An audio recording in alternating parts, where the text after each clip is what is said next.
autobus fermi e vaporetti soltanto per i collegamenti minimi. La rivolta dei lavoratori ACTV ha mandato in tilt Venezia.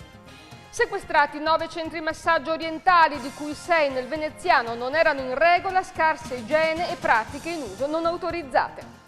Continua la staffetta delle notti bianche nel Milanese. Sabato tocca ad Olmo. E benvenuti a questa edizione del TG di Televenezia, giornata da dimenticare, quella di oggi, sul fronte dei trasporti veneziani e mestrini che sono stati bloccati. Piazzale Roma deserta a causa dello sciopero dell'azienda di trasporti pubblici veneziana. La rabbia dei lavoratori della CTV in sciopero si è riversata sull'assessore regionale ai trasporti Renato Chisso. Ma cominciamo con la situazione come è apparsa oggi alle fermate degli autobus. Città semiparalizzata, bus e vaporetti fermi e il corteo di auto dei lavoratori della CTV hanno messo in ginocchio Venezia e Mestre. Lo sciopero ad alta adesione dei lavoratori a CTV ha provocato forti disagi, bloccando chi solitamente si muove con l'autobus. Solo 6 i dipendenti del settore automobilistico che hanno regolarmente timbrato il cartellino, di cui 4 nel settore extraurbano sud. Il 97,6% dei mezzi pubblici urbani sono rimasti in deposito, praticamente tutti, e anche in laguna non è andata meglio. Soltanto il 24% dei vaporetti ha consentito i collegamenti acquei per l'intera giornata. La protesta contro il taglio di 400 posti di lavoro e l'aumento della durata dei turni ha fatto schiumare rabbia ai lavoratori che hanno aderito in massa allo sciopero indetto dal sindacato autonomo USB. Risultato: neanche un autobus a pagarlo oro a Piazzale Roma e a Mestre, per non parlare dei paesi limitrofi. Tram neanche a parlarne, rimasto fermo in deposito per tutta la giornata. Di conseguenza a essere assaltati sono stati i treni. A Venezia le uniche linee superstiti sono state la 2, effettuata ogni 20 minuti limitata tra Piazzale Roma e Tronchetto, e ogni 10 minuti tra Piazzale Roma e Rialto, le girocittà. Il resto è stata una pioggia di cancellazioni. La linea Chioggia Palestrina Cimitero ha effettuato 2 corse, mentre in mattinata non sarebbe partito alcun ferry alla volta del Lido. E ora la cronaca del corteo di auto che ha impedito anche alle automobili di circolare regolarmente in centro, corteo che si è concluso davanti all'edificio, al Palazzo di Veneto Strade. L'iniziativa di oggi era inaccettabile perché l'ennesimo taglio di 36 milioni di euro vede per oltre 3/4 a carico del Comune di Venezia. Possiamo dire tutto quello che vogliamo sul Comune di Venezia, però è eccessivamente spropositata la cifra del taglio, tenendo conto che si taglia su una cifra che è di fatto storica, cioè questa cifra fino al 2010 era quella erogata per 20 anni, perché i servizi minimi non sono mai stati adeguati, e senza tenere conto dell'adeguamento del costo del gasolio, il costo dei mezzi, assicurazione e forza lavoro. Questi, invece di adeguare in su, hanno adeguato a ribasso. Dice Giampiero Antonini del sindacato USB e portavoce della rabbia dei lavoratori. I manifestanti volevano arrivare sotto gli uffici regionali per chiedere un confronto con Chisso, ma l'incontro è saltato a causa di un impegno dell'assessore che ha comunque fissato un appuntamento per il 19 giugno. Abbiamo preteso un incontro con Chisso perché non può rimandare sempre ad assestamenti di bilancio all'ultimo momento, che dopo al limite ti fa la regalia di 1 milione, 2 milioni, 3 milioni, però ogni anno taglia, e prendiamo un confronto. Non possiamo arrivare a settembre dove l'azienda ha disettato gli accordi aziendali integrativi, però è evidente che a settembre, anche il discorso diciamo a settembre se ci tagliano faremo baia alta come si dice in veneziano, però de fatto ci troveremo con i tagli di servizi, perché chiaramente settembre vuol dire i turni invernali. In quell'occasione il sindacato chiederà l'annullamento dei tagli e dirigenti più capaci nella gestione dell'azienda, all'ombra della minaccia di un nuovo sciopero generale nel giorno del Redentore. Dobbiamo riuscire a organizzarci e far sì che tutti i lavoratori prendano possesso di quel passaggio pedonale in Piazzale Roma, senza bloccarlo, passando avanti e indietro, e riuscire a organizzare magari un gruppo alla mattina, un gruppo alla sera, chi è libero dal servizio, senza perdere ore di sciopero che alla lunga dopo ci penalizzano, ma dobbiamo organizzarci e riuscire a creare questi 2 gruppi, uno la mattina e uno alla sera, e passare e bloccare Piazzale Roma. Dobbiamo dare visibilità, soprattutto per la cittadinanza, alla nostra lotta.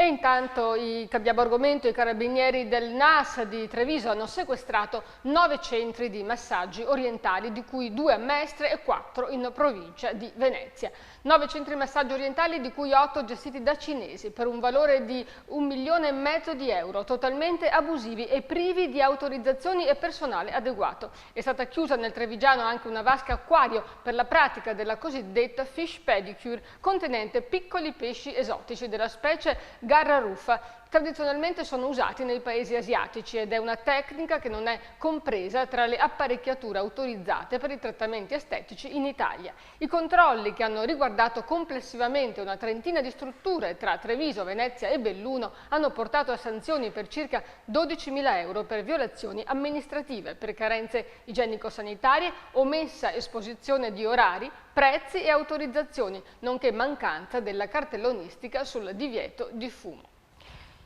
E cambiamo ancora argomento, tensione a Palazzo Ferrofini a Venezia. La Corte dei Conti accusa i gruppi consigliari di aver speso 500.000 euro per voci non attinenti all'attività amministrativa. Cene, pranzi, consulenti che sono ritenuti inadeguati per il compenso che hanno ricevuto, ed è stata acquistata persino una telecamera. 500.000 euro per pranzi, cene e consulenti è la somma che la Corte dei Conti di Venezia contesta a tutti i gruppi consigliari della Regione Veneto. Certo, quisquiglie rispetto agli sperperi del consigliere regionale del Lazio del PDL Fiorito, ma sono pur sempre denaro suonante per le famiglie venete in difficoltà e per gli imprenditori che si sono suicidati per cifre ben più modeste. Il $500.000 è stato speso per la magistratura veneziana nell'acquisto di cose non attinenti all'attività istituzionale: pranzi, cene, consulenti, schede telefoniche, libri e anche una videocamera. Tutto documentato da scontrini che sono stati presentati ai gruppi consigliari per giustificare spese già rimborsate. È tutto documentato nel sito internet della Corte dei Conti da ieri sera, da quando cioè l'organismo giudiziario ha concluso l'analisi dei rendiconti della Regione. Il presidente del Consiglio regionale Clodovaldo Ruffatto però ha difeso l'operato dei colleghi, affermando che non è stata contestata alcuna spesa personale e si tratterebbe di contestazioni molto opinabili. La Corte dei Conti però sembra avere le idee chiare, ha contato 15 persone, di cui 14 sono stati assunti dal PD tra i consulenti pagati dai gruppi che non avrebbero avuto professionalità tali da giustificare gli incarichi. Al Partito Democratico per i consulenti sono stati contestati 112.000 euro. Ne esce peggio però il PDL, che è accusato di aver sperperato ben 237.000 euro. I giudici hanno rilevato che non basta presentare scontrini e ricevute. Ci vuole anche l'autorizzazione del gruppo e deve esserci coincidenza tra il prezzo e l'evento. In effetti, è piuttosto difficile pensare che un pranzo consumato alcuni giorni prima o dopo una riunione politica possa essere legato all'attività pubblica. E intanto oggi si sono concluse, lo vedete nelle immagini spettacolari, le attività preparatorie per l'installazione della prima paratoia del Mose, arrivata la scorsa settimana assieme al portale di Varo alla bocca di porto del Lido lato Tre Porti. Nelle prossime ore si procederà all'imponente posa della paratoia nel cassone già predisposto sott'acqua nel canale di Bocca. Il mezzo di Varo calerà la paratoia nella sua sede, in modo che i maschi solidali alla paratoia si aggancino alle femmine solidali al cassone. Gli operai nelle sale operative interne al cassone procederanno alla fase di aggancio mediante il gruppo tensionatore. È uno dei tanti passaggi storici nella costruzione di questa opera che tutto il mondo guarda con molto interesse, perché è assolutamente unica.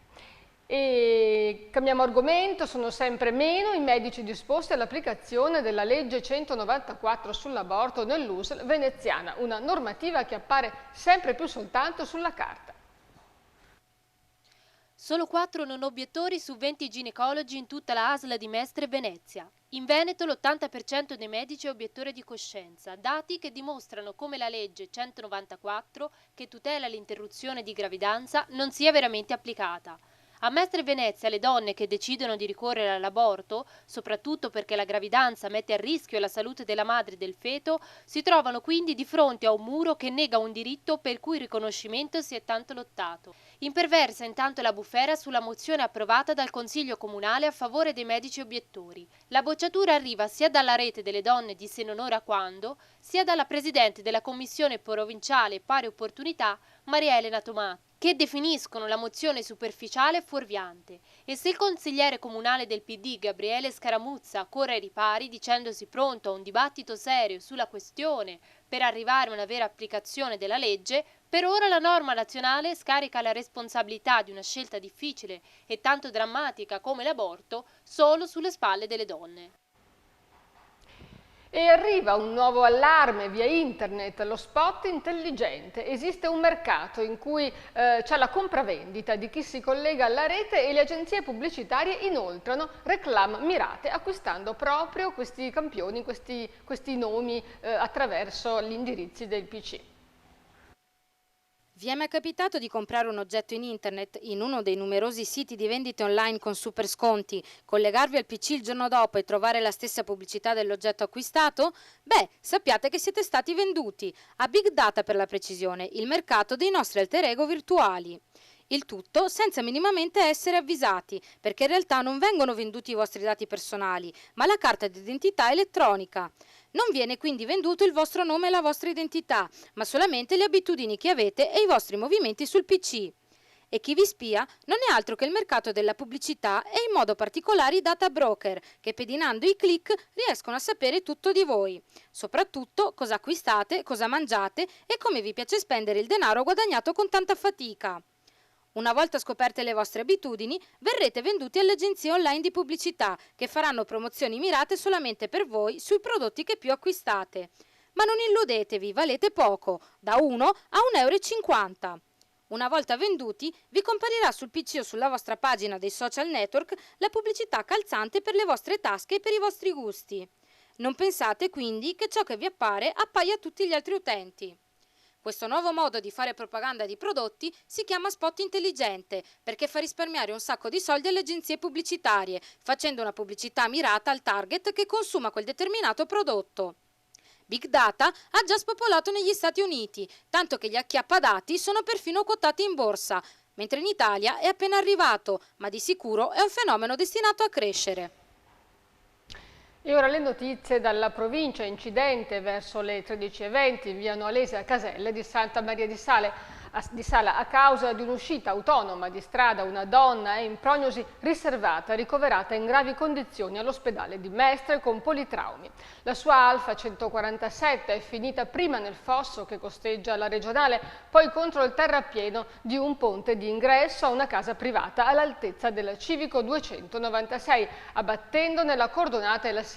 Il tratto di strada è quello compreso tra via Cognaro e via Volpino ai confini sud di Caselle in direzione Mellaredo. Subito apparse gravi le condizioni della donna nonostante l'esplosione dell'airbag della vettura, tanto che per lei è stato fatto alzare l'elisoccorso del SUEM atterrato poco dopo in un campo a lato. Sul posto per i rilievi sono intervenuti i carabinieri di Mirano e i vigili del fuoco. Rallentamenti in entrambe le direzioni lungo la già trafficata Noalese. E ora dall'area metropolitana uno studio dentistico ad Este nel Padovano ha evaso il fisco per 900.000 euro. La Guardia di Finanza della Tenenza di Este ha individuato nascosto nel sottotetto un archivio all'interno del quale venivano custodite le schede contabili di circa 400 clienti ai quali erano state rese prestazioni completamente in nero o sottofatturate dal 2007 al 2012. Inoltre l'analisi di 18 conti correnti e 3 libretti al risparmio accesi presso 7 intermediari finanziari ha consentito di tracciare molteplici versamenti e prelievi di denaro contante, in relazione ai quali la parte non ha saputo fornire alcun tipo di giustificazione. L'attività di polizia tributaria durata circa un anno ha consentito di constatare come lo studio associato a fronte di dichiarazioni dei redditi per complessivi 300.000 euro abbia omesso di fatturare appunto questa cifra di 900.000 euro. E ora rimanete con noi.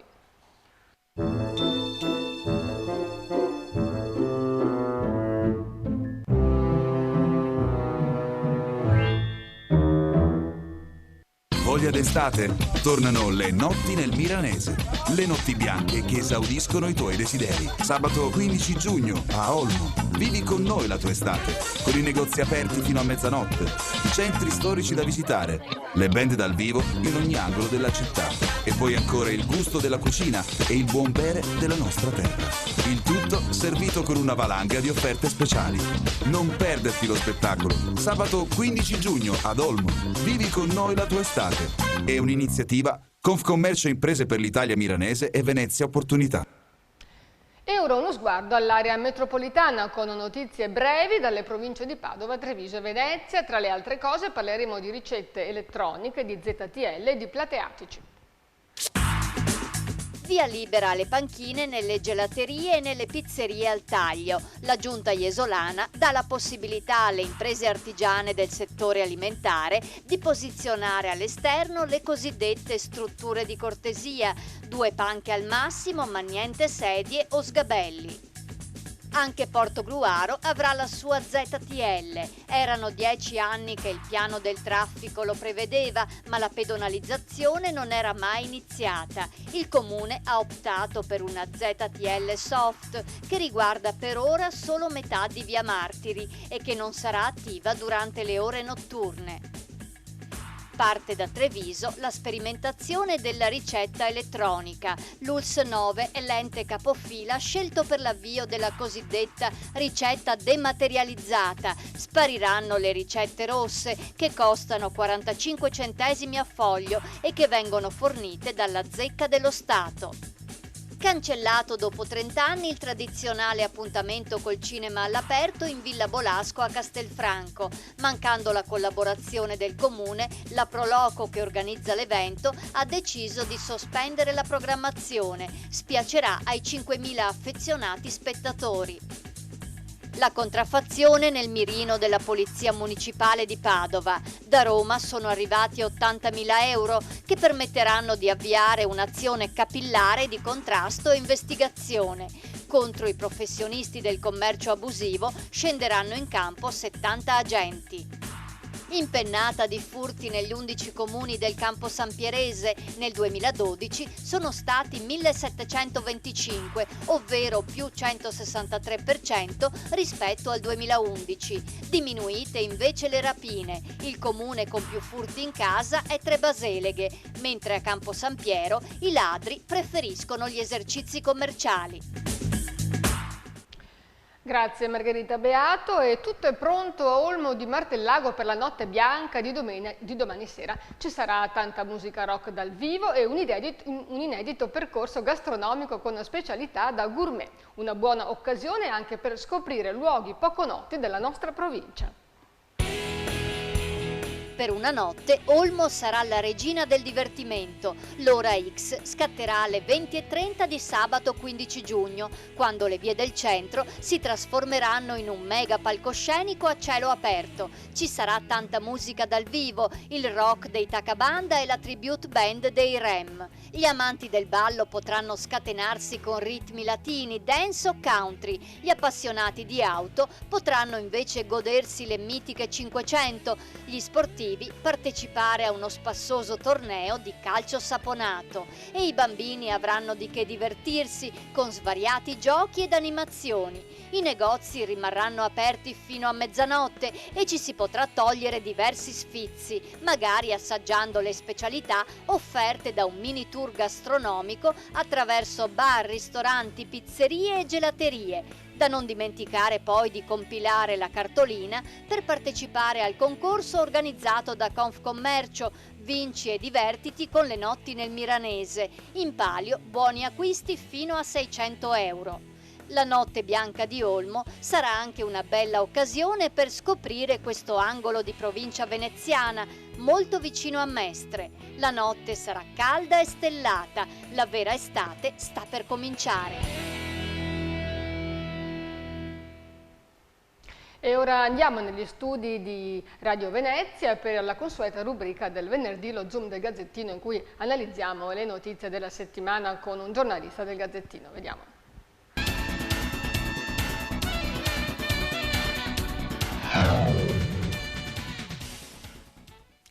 Siamo negli studi di Radio Venezia, accanto a me c'è Marco Bampa, giornalista del Gazzettino di Venezia per lo Zoom del Gazzettino. Grazie Marco di essere venuto. Ciao Maria Stella, un saluto agli ascoltatori. Allora, le notizie della settimana. Direi che si è parlato quasi tutti i giorni della questione delle grandi navi, dopo la manifestazione che c'è stata domenica e che è stata particolarmente bella, partecipata, si è anche rischiato qualche ferito, che poi uno scontro che però insomma tutto si è concluso per il meglio, e poi c'è stato il famoso vertice giovedì a Roma. Sì, siamo partiti diciamo con una domenica un po' di tensione, perché insomma abbiamo visto dalle immagini, dalle fotografie, insomma, dal racconto dei nostri cronisti, insomma, non è che è filato proprio tutto liscio, quantomeno all'inizio, anche se poi insomma i toni si sono ricomposti. Ecco, è meglio se queste scene non si vedevano, diciamo, sarebbe stato meglio. Ma al di là di questo, insomma, forse siamo arrivati ad una svolta almeno in parte decisiva per capire che destino avranno le navi in Bacino di San Marco, perché entro il 25 luglio, questo almeno è emerso nella riunione di ieri al Ministero a Roma, dovranno essere presentati due progetti che attualmente sono sulla carta per risolvere il problema. Il primo, che è caldeggiato dall'autorità portuale, di scavare il canale Sant'Angelo-Contorta per mantenere qui l'approdo delle navi marittima e farle entrare dalla bocca di porto di Malamocco e non più quindi da Punta Sabbioni, e l'altro invece che è caldeggiato, sappiamo, dall'amministrazione veneziana, da Giorgio Orsoni, che vorrebbe una soluzione che sarebbe più rapida e anche meno costosa, e cioè di spostare tutto quanto la marittima, spostarla direttamente a Porto Marghera. Sì, ecco, Porto Marghera però non garantirebbe quel comfort che garantisce invece il terminal, la marittima, dove c'è l'aria condizionata, c'è una bellissima stazione inaugurata da poco, e quindi insomma c'è il rischio che le società crocieristiche decidano di cambiare un port. Sì, diciamo che il rischio c'è, perché al di là del fatto che negare insomma, il passaggio in nave davanti al bacino, già quello può essere insomma in qualche modo di ostacolo, se vogliamo dire così. Ma al di là di questo, insomma, diciamo che se uno viene in crociera a Venezia, poi Venezia vuole visitarla e non solo vederla dalla nave, quindi anche se non passa davanti al bacino, insomma, questo è sopportabile. Forse lo è un po' meno il fatto di non arrivare direttamente a Venezia come sono abituati a fare i crocieristi attualmente. Insomma. Senti, altro argomento, l'elettrodotto. Anche questo ha suscitato particolare sconcerto, è un'opera titanica che è stata bloccata dal Consiglio di Stato. Sì, l'elettrodotto fra Dolo e Camin, tra Mestre e Camin, da Marghera sostanzialmente parte il primo tratto fino a Camin, quindi nel Padovano. Un'opera imponente, come dicevi tu, un investimento a 290 milioni di euro, insomma caldeggiato a terna perché deve andare a sostituire il vecchio elettrodotto e a colmare il deficit energetico di tutta la regione Veneto. Il Consiglio di Stato però ha accolto il ricorso che è stato presentato dai sindaci della Riviera del Brenta e dai comitati ambientalisti locali, appoggiando sostanzialmente a un cavillo, cioè il parere del Ministero dei Beni Culturali che dava l'ok all'elettrodotto non era sufficientemente motivato. Tanto però è bastato, nonostante tutto il resto delle autorizzazioni fossero ok, per accogliere questo ricorso. Cosa succederà? Lo vedremo. Terna ha detto che non recede dal fatto di andare avanti col progetto con i tralicci e non con l'interramento. L'interramento che invece è chiesto dai cittadini e dai sindaci della Riviera del Brenta. Credo che lo scontro comunque continuerà. Certo, anche perché sono in ballo quasi 300 milioni di euro. No? Allora, altra notizia, questa settimana c'è stato un passo avanti, diciamo, nelle indagini sull'omicidio Pamio.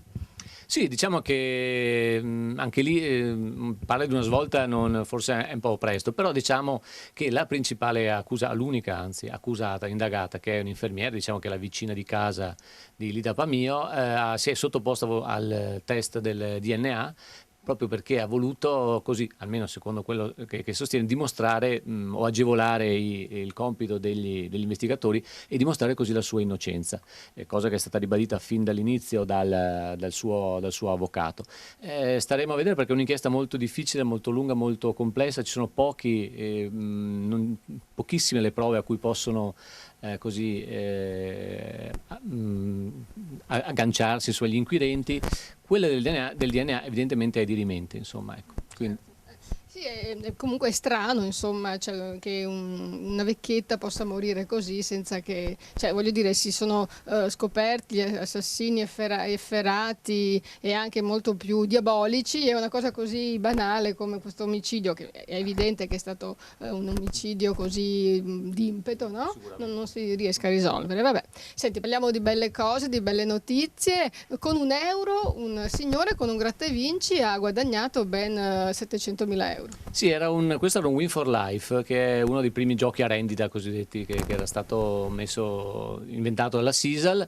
Mestre si conferma una città abbastanza fortunata, perché ricordiamo che nemmeno 2 settimane fa, non molto distante, in via San Donà, lì con un gratta e vinci c'era stata realizzata una vincita da 2.600.000 euro. Qui una vincita un po' minore, ma insomma 720.000 euro che verranno versati con 3.000 euro al mese per 20 anni, insomma direi che un bel po' di problemi nella vita possono risolverli al fortunato giocatore. Come sempre chiediamo a tutti quelli che comprano il gratta e vinci di acquistarli con moderazione, perché ci si può davvero rovinare. Altra notizia ultima, una notizia sportiva? Sì, una notizia sportiva. Domani il Venezia gioca il ritorno della finale playoff per l'accesso alla Lega 1, alla Lega Pro 1 di calcio, affronta il Monza, c'è grande fermento, c'è grande attesa in città, in preventi i biglietti andando benissimo, sono già 1.600 in appena 2 giorni venduti, insomma peccato che il Venezia lo giochi in trasferta, sostanzialmente sappiamo che deve giocare a Portogruaro stante l'inagibilità del Penzo per il problema dei piloni della luce, però insomma speriamo che porti fortuna questo campo al Venezia, perché insomma il Venezia ha anche bisogno di ritrovare una sua dimensione nel calcio che ha perso da troppo tempo. Benissimo, concludiamo qui quindi la rubrica di oggi dello Zoom del Gazzettino. Ci ritroveremo venerdì prossimo o con te o con Tiziano Graziatina. Grazie a tutti per averci seguito. Ciao Mario Stella, un saluto a tutti. E siamo arrivati al meteo, ma prima del meteo vi do un'altra notizia per quanto riguarda la viabilità per chi deve raggiungere le spiagge. Sulla A4 2 chiusure in notturna in sequenza tra domani e domenica e tra martedì 18 e mercoledì 19. Al termine degli interventi in notturna il traffico scorrerà su un tratto di nuova costruzione. Le condizioni meteo finalmente stabilizzate consentono di dare il via a una serie di interventi programmati e in alcuni casi più volte rimandati in prossimità del nuovo ponte sul fiume Piave in fase di costruzione. Spostamento di New Jersey, asfaltature, segnaletica orizzontale, controlli e verifiche finali su un tratto particolarmente lungo compreso fra Quarto d'Altino e San Donà di Piave. Sono i lavori in notturna programmati per questo fine settimana e nella notte tra martedì 18 e mercoledì 19. E ora vediamo cosa ci riserva il meteo, anche se già sappiamo che sarà un fine settimana bello per andare sulle spiagge.